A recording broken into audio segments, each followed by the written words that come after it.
This person asks, after many years of meditation and all the twists and turns of life, I'm now in the grip of intense fear and anxiety. It seems it was always there, only more intense now. Sitting with it, letting it be there, seems to make it grow.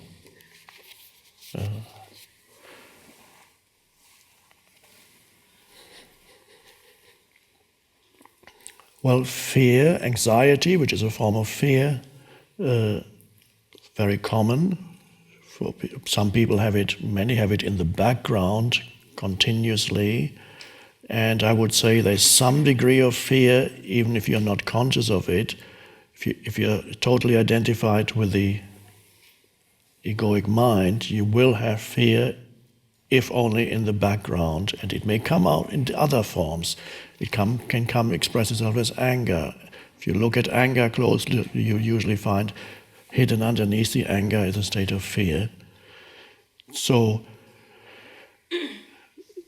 if there's fear, one important thing is to, of course, you need to direct your attention to it.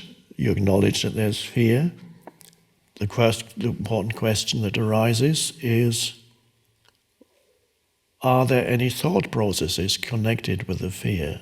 In other words, what are the thoughts that your mind is producing while you're feeling the fear?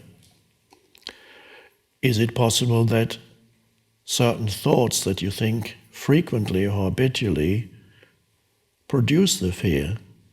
Is it possible you project yourself into the next moment, into the future moment, excessively, trying to control something that you have no control over? What's going to happen to me? Or creating an imaginary scenario of loss that you might suffer. It's not happening now, but it might happen. And many things that the thought activity, excessive thought activity, often creates scenarios of things going wrong that are not happening now, may never happen, often probably will never happen. And even if they did happen, the actual situation would actually be easier to face than the imaginary situation in your mind, because there's nothing you can do, there's no action you can take to remedy an imaginary situation except to stop thinking it. But if an actual situation arises, you face it and you give it your attention, and then you take the action that you need to take. But an imaginary situation, you're totally at the mercy of it, so it only exists in your mind. So you need to see whether your mind is creating the fear by thinking fearful thoughts, by projecting itself into the future. And if that is the case, then you can see, oh, so I'm creating those because my body cannot tell the difference between an actual event that's happening outside and what my mind is producing. So when I'm thinking thought, my life situation is critical, if this is basically what your thoughts are telling you, then your body believes that this is the actual truth, that you are being threatened at this very moment. The body doesn't know the difference, that the tiger isn't in the room. The threatening presence is your thoughts. The body reacts in the same way, whether there's a threat, an actual threat in the room, or your thoughts can create the same, even palpitations. You can shortness of breath because you're thinking fearful thoughts. You go at night. I had that for years. Awful state. It's insane. It's a disease, but nothing is happening. Absolutely nothing. There's a quiet room. Nothing.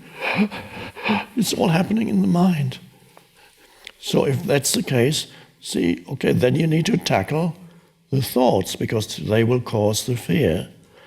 And how do you tackle thoughts? It's by realizing the futility and the destructive nature of these thoughts and choosing to step out.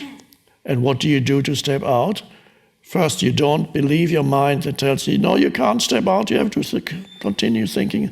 No, you step out And take a conscious breath, or put your attention into the inner energy field of the body. A conscious choice to remove attention from thinking. And you may have to be really alert to do it. If you are immersed in a mind stream, it could even be that it's so powerful that you just cannot get out. It has such gravitational pull, it pulls you, but at least you know that this is what's happening. So there's a state where you cannot help yourself yet, but at least there is the beginning of a disidentification from it, when you know that this is what is happening.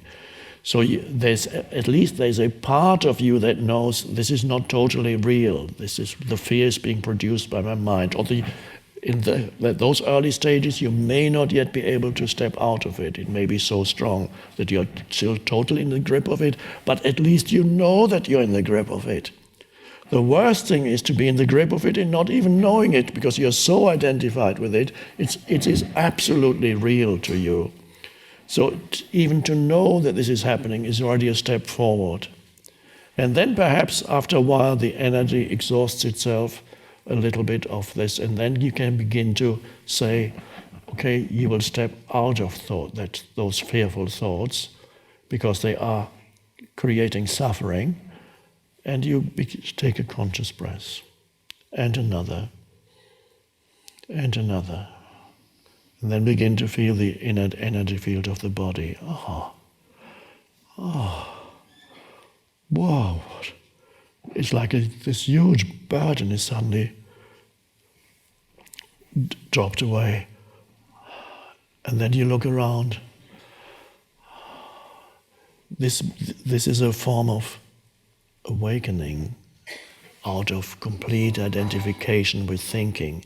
It really is an awakening, and you can observe it in yourself, and you go, so nice. It's like a nightmare.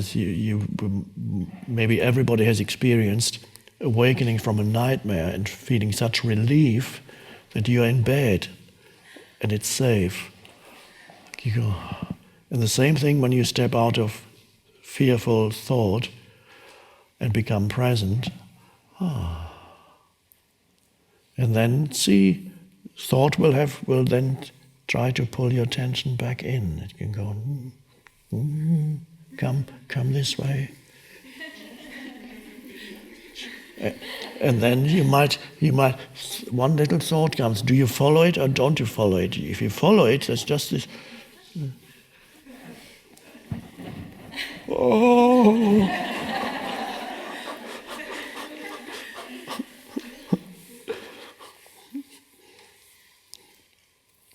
Now, it's also possible, some people, that the fear arises and you cannot detect any thought that created it. It just comes wherever you are at some moment. Suddenly, intense fear comes. That is possible too.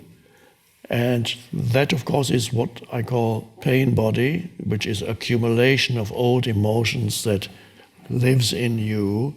And there are many people for whom the pain body manifests predominantly as anxiety or fear, and it can come up suddenly. But usually then it flows into your mind also and produces fearful thoughts.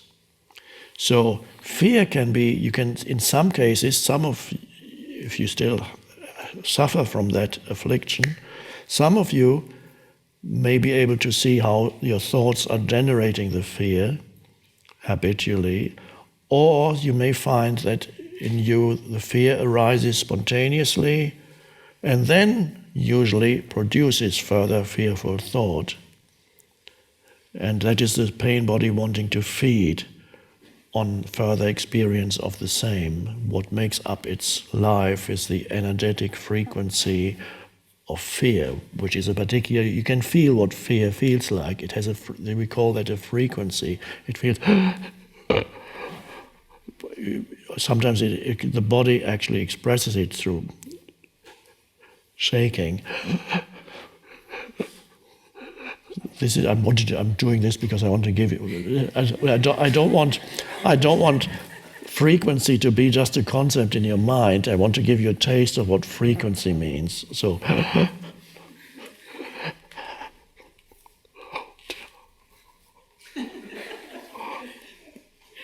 that's frequency.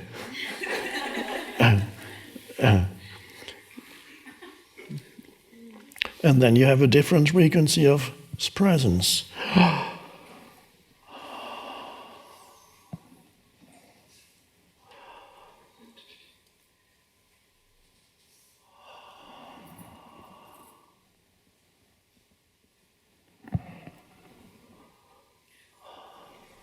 Nothing has changed outside. It's the same room. You have a totally different reality in the same place. A totally different world in the same place as you shift from one frequency to a different frequency.